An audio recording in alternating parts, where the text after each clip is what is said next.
Brian Higgins back with you, getting ready for the season opener. Syracuse on the road at Liberty as Kendall Coleman joins us now, getting ready for your senior year. And how about that, 4 years into it? What's it like for you getting ready for your last go-around here? It's been amazing watching the turnaround happen of this program and seeing all the progression of not just myself but the guys around me and the community around us too, the support and the love that we're getting right now. And I love it, and I'm excited to see what we can do with this last season and watch Orange Nation follow behind us as we try to take advantage of the opportunity that lies ahead. I think, Kendall, progression's a good word. We've seen the steps made year after year with at first the big wins and then the winning season last year. How have you guys sort of handled that ride here the last few years as you've built year in and year out? In my opinion, it's just continuing to play with the chip on our shoulder. You know, we had the big wins and everybody said it was an accident. And we had the major season last season, and you know, some people still don't believe that, you know, we got guys over here. So continue to play with that chip on our shoulder. Don't take anything for granted. Don't walk in and assume that we are the best team there, but make sure that everybody knows at the end of the day that we put it all out there and we left it all on the field. That sort of answers my next question, because 10-3 last year, lots of talk around town. There is talk nationally now. How do you guys, I guess, absorb the good part of that and filter out what can be distractions? By recognizing what we did last year and what it means, but also recognizing that it was last year. Mm-hmm. That's last season, and it doesn't really have an impact on what this year's record will be, or all the media and stuff can rank us this and that, but at the end of the day, we got to go out there and actually make the numbers happen on paper. All right, personal expectations for you as a senior. You had double-figure sacks last year at the big bowl game. What personally do you think you can do this year? I'd like to repeat with double-digit sacks and add to a little bit of my stat line here or there in a few other areas, but well, I'll let you guys know about that when I get there. Well, I got to assume that stuff on that side of the line of scrimmage, right? When you get toward the quarterback. Yeah, definitely. All right, so we saw you and Alton Robertson back there a lot last year. What's it like to play next to him now for multiple years, where you guys sort of get a rhythm with each other rushing the passer on opposite sides of the quarterback there?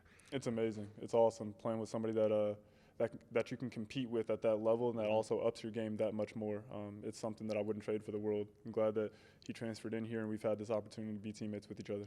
Talked to Andrew Armstrong about it also this week, about the idea of offense has so much been the calling card of Dino Babers. You knew it when you recruited to come here, what he was trying to do in the system that he put in, that it is the defense we're talking about now. 8 starters back. How cool is that for you guys, finally getting a little spotlight on that side of the ball? I've always talked about the defense, so it's the usual for me. Well, we know you've talked about the defense here on the D-line, but to see other people looking at you, is that finally some nice rewards there? You know, all in all, it's great hearing people talk about the offense or talk about the defense, but really I just want people to talk about this team and this school.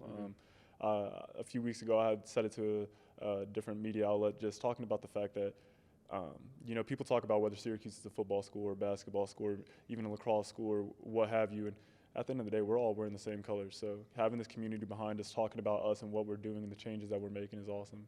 And that's obviously a great way to go into the season with a lot of talk about you guys and there to be expectations. And on the defense, we say it, 8 guys are back that played significant ball last year. What can that do on the defense? You were really coming together late in the season last year to have so much back this year.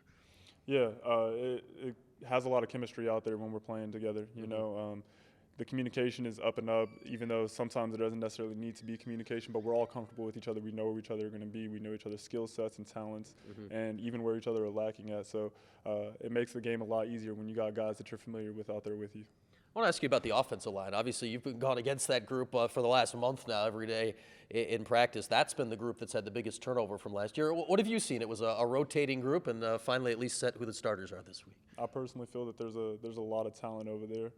Some of it still waiting to be a little bit developed, as we got some young guys who still finding their bodies or finding their rhythm, but I'm excited to see what they can do this season.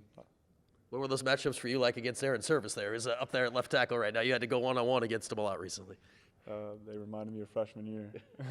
Yeah, really heated because we're both really competitive guys, but at the end of the day, we both know that we're out there trying to get better. Well, that's always good stuff to see that matchup with guys of the same year. And lastly, Kendall, Liberty here this week, new head coach in Hugh Freeze. How do you prepare for a game like this where you can't necessarily watch film and know for certain that's what you're going to see this week?